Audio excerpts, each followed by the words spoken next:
Recently, I published a video detailing my journey to conquer Calradia as a solo clan. In this video, I'm going to explain in much more detail how to complete this challenge. Let's get right into it. When it comes to the starting culture, I went with Battania. The movement speed penalty and sight range in forests is decent, but really the main reason is because towns owned by Battanian rulers get a +1 militia production, and the vast majority of beef defense is going to come from militia, not garrisons. So this actually makes a huge difference. There's also an argument to be made for selecting Empire, although I haven't found it to be that important because once you pass 2 policies, loyalty is rarely an issue. Generally, you'd want to pick Empire because there's more Empire fiefs on the map and it's easier to keep them loyal, but again, if you're doing a solo kingdom, you can pass all the policies you want without worrying about people voting against them. So really, I find this point to be quite minor for a solo clan, and I think Battania is probably the right pick.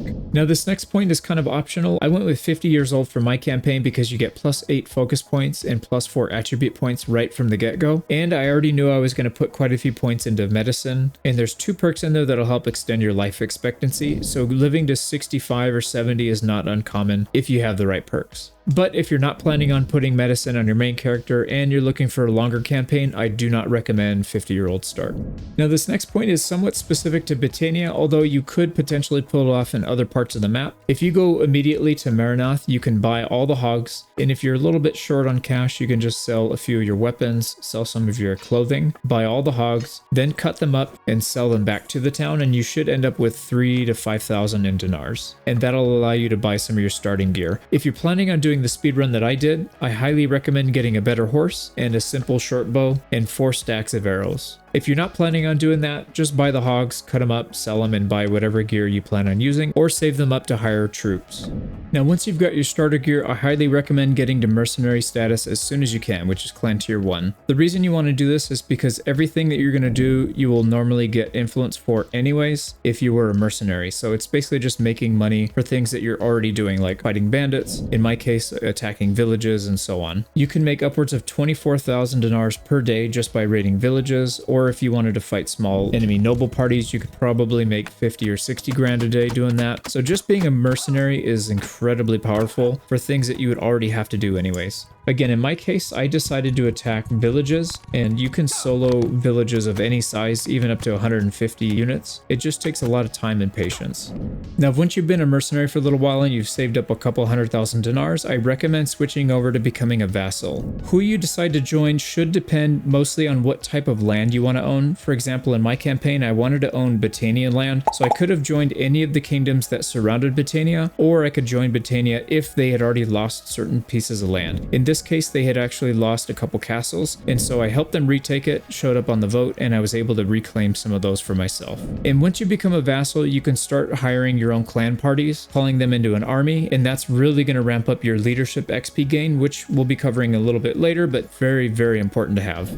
Now, a couple things you want to focus on during the vassal stage. Focus on defending allies' fiefs, because these battles end up being huge, and you can win really, really big battles with a small army, which is going to give you a ton of renown, XP for medicine, tactics, leadership, and it also is going to give you a ton of influence. One thing you can do if you're really heavily outnumbered and you need just a little bit more oomph is you can take all the troops from your clan parties, move them into your main party, and then fight the battle. Because all the bonuses that apply to medicine, tactics, and leadership all come from the leader of the party, not the leader of the army. So for example, if you have 3 parties, any troop that is not under your direct leadership will actually use the tactics and medicine for their party leader. So if you take all of their troops into your own party, you actually get to use your tactics and medicine skill for their troops, and you also get extra XP because now anytime you get somebody that's injured or dies, you actually get XP for those troops. Whereas if you didn't do it this way, that XP would actually go to the party leader that had them in their party. So it's a huge difference to actually move people over to your main party. It's a little bit tedious to have to do it over and over, but it does make quite a big difference. And then again, once the battle's done, make sure you give those troops right back to your party leader, because otherwise you will actually get desertion and people will leave your party because you're way over your party limit.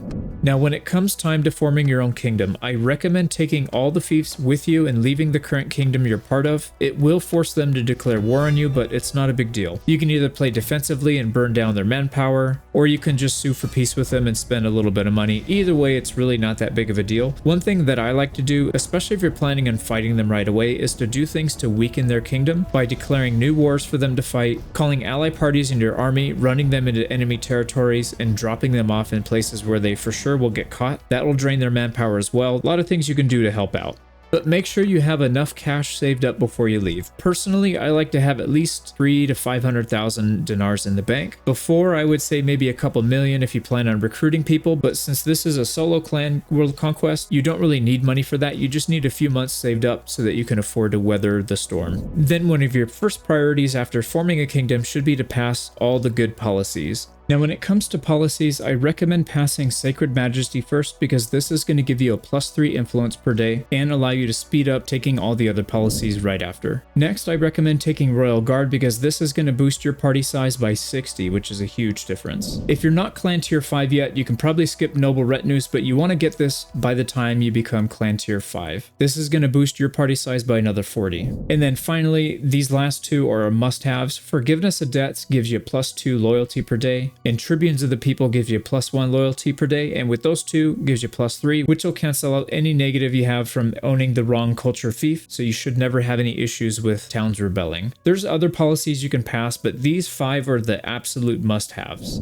So you've declared independence, you've got your own kingdom now, and it's time to talk about strategy and tactics here. I recommend starting every war playing out as defensive as possible. Capture most enemy nobles, and once you've got most of them in custody, then you can go out and take lands. If you have to ping pong back and forth, it's a huge waste of your time, and you could potentially lose lands and make it harder to take them back in the future. You should only be suing for peace with enemies that are about to take your land. For example, if you're at war with 6 people, but only one of those enemies are really a threat and they're besieging your lands, you can sue for peace with them. But any of those other nobles that haven't even come to your lands yet, just ignore them. They won't even touch you. I know in my campaign, I was at war with 7 people at once, and only 2 of those kingdoms were actually attacking me. The other 5 I completely ignored for well over a year, and it didn't make any difference at all. I didn't have to pay them for peace. Make sure once you start going on the offensive to focus on one opponent at a time. Clear them out and then move on. You do all this hard work to capture their nobles, avoiding wars with everybody else. You want to make sure you take advantage of that, so take all their land, keep all their nobles captive, and if other people start attacking you, pay them off for peace, ignore them, whatever you got to do, clear everybody out one by one. Now, you could run into a situation where you start running low on cash because you have to pay for expensive peace deals. What I recommend in situations like this is stop paying for peace deals, just go to war with them, but play extremely defensively. Don't go out on offense, just run from fief to fief defending, taking people prisoner, selling prisoners, selling battle loot, and letting the income from your fiefs pile up. Once you're ready to go out on the offense, then you can sue for peace with a couple people and focus back on that one target. And to that last point, if your fiefs aren't making money, it's because you have a huge garrison. I recommend getting rid of all the garrisons pretty much everywhere. There are a few situations where you want to put a little bit of a garrison in. Maybe if you've got recent conquests and you have a bunch of little nobles running around with parties of say 5 or 10 and they're just sieging you down for no reason. It's kind of silly. You might want to leave a few people in the garrison, but in general, you want to rely on your militia to do most of the defense for you. Because what happens is you take a fief, it's going to have almost no defenders in there. Everybody's going to come out of the woodworks to siege this thing down. Even if their party is say 50 or 60 people, they will siege it down. They won't run. You can easily capture them and use that fief as bait. And then when you move on to take other fiefs, that fief has no garrison, so it's just pure profit. Whatever that fief is making, it's going straight into your pocket and not into paying a garrison wage. One thing that I've found is most of the time garrisons get starved out anyways, so really all you're doing is you're paying for the luxury of delaying a siege. You're not keeping people from taking your fief. If they want your fief and you can't get there in time to defend it, they're gonna take it. So just let them have it, cut your losses, you'll make all that money in the meantime, and then you can take the fief back later. I generally recommend avoid putting garrisons. Now let's talk about character build here. I highly recommend, if you're going to follow the same path that I did, I recommend to start off with bow and riding first. You don't need any attribute points into these except for 1 endurance, so just keep 2 control, 1 endurance, that'll give you exactly what you need. 5 focus points into bow, 5 focus points into riding, plus 1 point into endurance, that'll get you up to 225 so you can get mounted patrols. Then I recommend putting everything into scouting, so 10 points into cunning, put your 5 points into focus,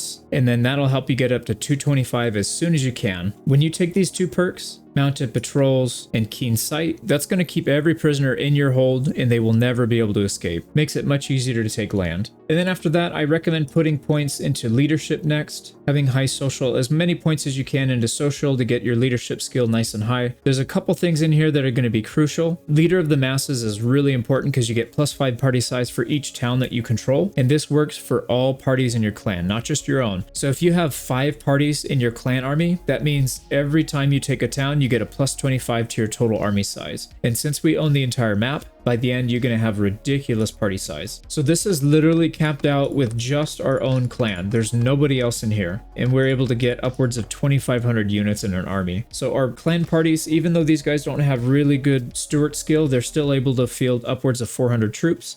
And in the main party, over 700. So pretty incredible. Now, granted, you're not going to have that most of the game because you do have to conquer a lot of land to get here. But remember, every time you take a piece of land, it's +25. If you're taking, 6 or 7 towns per kingdom, that adds up really quickly. And then the last one that I think is really important is medicine. Make sure you put points into medicine fairly early on if you're doing a 50-year-old start. The reason is you want to get health advice. Chance of recovering from death due to old age is really important. If you're 50 years old, you could start dying as early as, say, 55. Definitely by the time you're 60, that's kind of like danger zone. So this helps save you for quite a while. And then another one right here, cheat death due to old age once. Both of these will keep you alive. I would say, I think I usually die around 80s, mid 80s, late 80s, something like that. It's pretty incredible how far you can go with just these. And then after that, you can put points into other things. I put points into tactics. I think this does make a pretty big difference because I've relied heavily on it. But in your campaign, you might want to lead troops personally, but it does help to have it when you're auto-resolving siege defenses. I do recommend it for that. Perks aren't quite as important. Some of the more important ones, pre-battle maneuvers is pretty important to get that bonus over the AI. Roguery is pretty much useless. I just had to put points somewhere. Same thing with charm. In this case, there's really only a couple perks in here that are useful. Firebrand is pretty nice because it cuts the influence you need to spend to pass policies, which is useful for about a week. And then after that, it's literally useless. So again, not really that important to level up your charm, but again, you got to put points somewhere, so you might as well do it. Same thing with engineering. It's nice to have, but you could easily have a companion do it. I needed somewhere to put the points, so I put it here. Most important thing, make sure you get some kind of combat skill if you're going to speedrun it. Otherwise, I don't know how you're going to do it. Scouting is number 1. Scouting and writing are definitely priority number 1. Leadership's next. Medicine should be shortly after that, and then whatever else you want after that. Doesn't really matter. You can probably do this without half of this stuff, but I think this makes a big difference. And then here's what it looks like to own every fief. We're making about 37,000 dinars per day. You can boost this up by quite a bit if you were to spend some time developing your lands. I literally kept every fief on trained militia. I didn't build a single building. I canceled all the buildings and switched it over to trained militia because there was just no time to stop and do that. But you can see in some of these towns, the militia is massive. 464 in Odok. Some of the bigger fiefs like Ostikan had 580 militia. These guys can easily kill 2 to 3 times their number in an auto-resolve battle. So again, having that extra +1 militia is really important. But that's pretty much it. Let me know what you think about these builds. If there's anything you would have done differently, or if you have questions about why I picked something, let me know. If you want to see the full video that this campaign came from, click this video right here. A huge shout out to the YouTube members and Patreon supporters who help keep this channel afloat. I really appreciate your help.